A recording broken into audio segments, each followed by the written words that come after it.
Tinder is definitely the number one dominant player. Is this Uber versus Lyft, iOS and Android, or God forbid, is this Google search Bing? The thing that is really propping up Match, that white hot, fast growth engine, is Tinder. You got revenue growth, which is slower than the number one player, which has a lot more capital, which has a head start. Let's jump on in and check out what's going on here with Bumble. So if you don't know what Bumble is a Tinder competitor. If you don't know what Tinder is, the mobile dating app that made the swipe right, phrase infamous. They've actually trademarked the swipe right slogan, funnily enough. Tinder has, which is owned by Match Group, which is, ultimately controlled by Barry Diller and IAC. So here you can see Bumble's filing to go public. This is in the past week or so. The company, launched by a former co-founder of the IAC-owned Tinder, is planning to go public here. 42 million monthly active users. But that's very different than how they make money. These companies make money by kind of selling you premium packages, better swiping functionality, something like that. I haven't been on the dating apps in many years. Luckily, I haven't had to use them. They have 2.4 million paying users. So it's a much smaller fraction.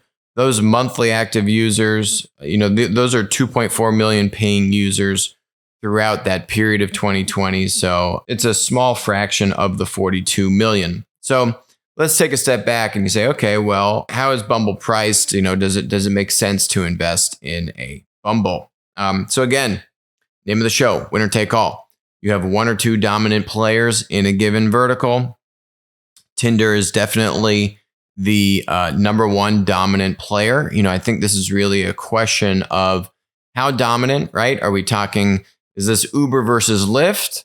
Is this iOS and Android, which are, much more closely on the same playing field, or God forbid, is this Google search Bing? You don't want to be Bing in the Google search Bing comparison.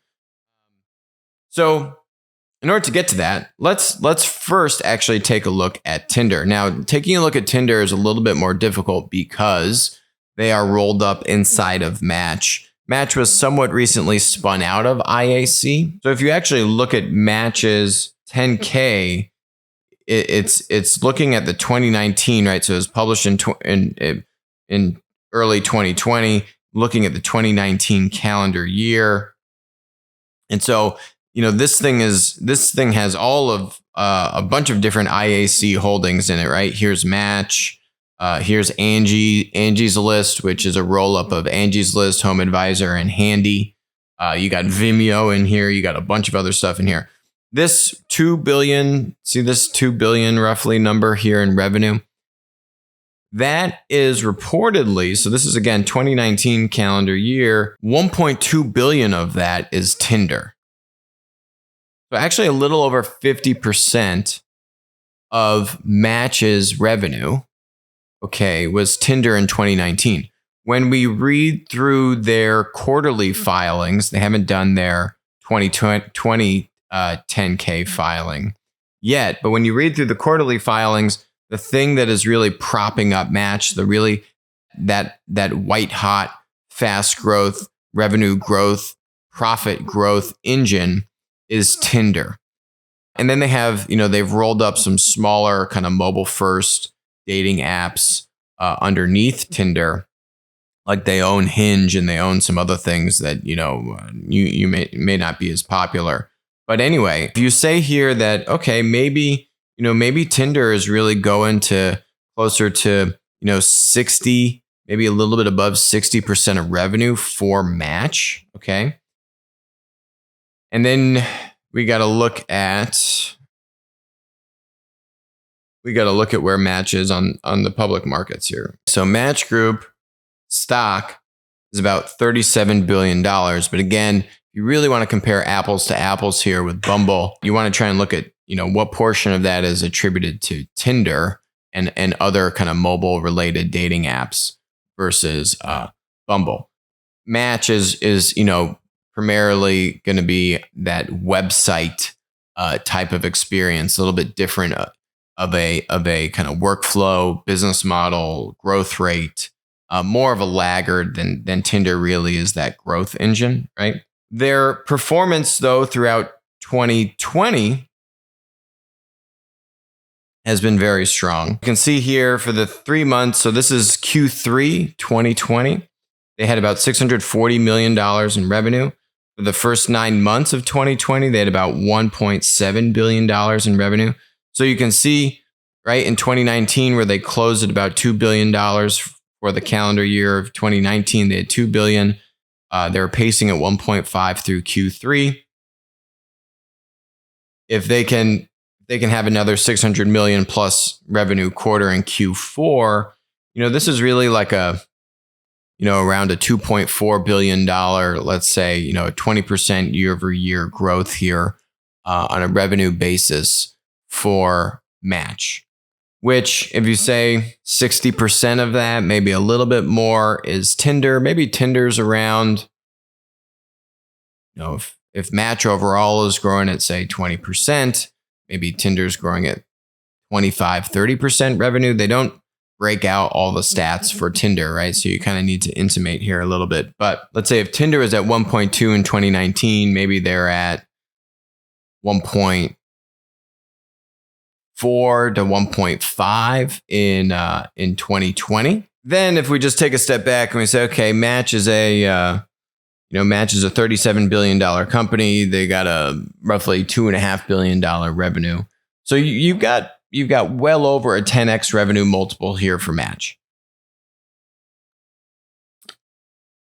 Where Bumble is at is when they were acquired for a few $1 billion by Blackstone, profitable. Revenue growth for them, it might actually be a little bit lower than where Tinder is. Again, this is Bumble's S-1.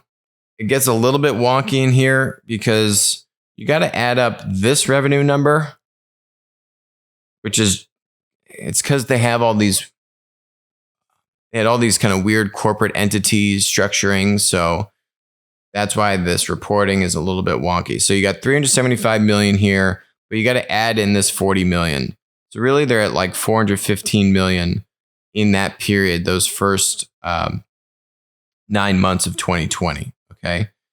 Compared to 362 million the period prior. So they had about an additional $50 million revenue growth. So it's about a 20% growth rate for Bumble here. And I think that's also a kind of a generous number. 15 to 20% growth off of the first 9 months of 2020 compared to the prior 9 months in 2019. And if Match Group overall is growing at 20% year over year, let's say, then, and that Tinder is outperforming within that, actually, I think Tinder is growing faster than Bumble is, which makes sense, again, because Tinder is the leader. That winner-take-all dynamic is, it's real. And it gives you a lot of advantages. So what should Bumble be worth if you see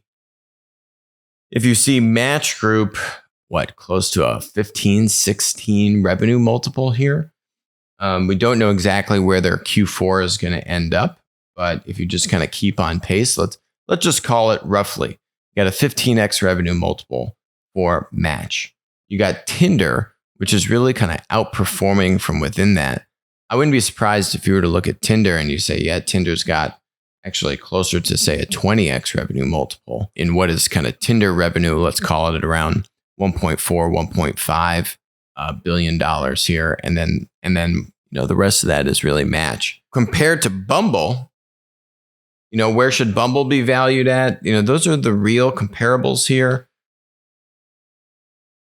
They will say that they have their adjusted EBITDA is also still profitable. Company's adjusted EBITDA expanded from $80 million to $108 million. There are a lot of expenses when you look at what you need to do on a GAAP basis, and now you're going public. So there is some truth to this. You don't have all the details that you would like, but there are some there's some validity to these numbers in the sense that it hasn't just wildly swung to being an unprofitable business now that they're going public. Or, they're not burning cash to just support, say, a 15 to 20% year-over-year growth rate. That said, if you annualize this, I think they're at around a $550 million, $550 million in 2020 revenue if you kind of extrapolate that out. So what should Bumble be worth on this? You got a distant number two. You got revenue growth, which is slower than the number one player, which has a lot more capital, which has a head start, which has more than double the number of paying users. Bumble has 2.4 million paying users, and Tinder had 5.9 million subscribers in the fourth quarter of 2019. Again, so assume that this is actually in the sixes and they're growing this number. So somewhere in the sixes. So more than double, if not closer to 3x the number of paying users, which makes sense because Tinder's doing more than, somewhere 2 to 3 times the amount of revenue than what Bumble is doing, right? So some of that makes sense. The one thing which I actually think is interesting is if you actually calculate out revenue by average subscribers here, Tinder average revenue per user is actually a little bit lower than Bumble's by about 10 to 15%. So that is one thing that I think goes into the Bumble court here. But even if you say, look, if Tinder is anywhere from 15 to 20x revenue in the public markets, and where should Bumble be at? Maybe say around 10x revenue. Okay, now you're talking it's a $5 to $6 billion market cap company. Where does that net out with where they will list their price? Don't really know. The report here is that they're seeking a valuation of $6 to $8 billion. That to me is really on the high range of this. Okay, if you say, okay, maybe I can get comfortable with a 15x revenue multiple. Yeah, I mean, that's really tapping out, considering that's kind of where Match is. Match is way bigger. Match Group as a whole actually has the same, if not slightly higher revenue growth, not even considering that Tinder is definitely going to be outperforming Match Group as a whole. So to me, that 15x would really be on the upper limits of where I think just relative, being it priced fairly at. That to me, that would really be on the high end. I could see 10, 12 being much more realistic. That would be actually closer to the $6 billion range. We'll see where it goes. IPO, the listing price and what happens after the thing goes public have been completely bonkers these past few months here. So just because the price shoots up, gang, doesn't mean that it's actually what the company is worth. If you want to play that game, power to you, but just be a little careful. Hi, this is Alex from Winner Take All. Thanks for joining us. Hope you enjoyed the content. Feel free to leave a comment, ask us questions, and definitely make sure to join us on our next live stream.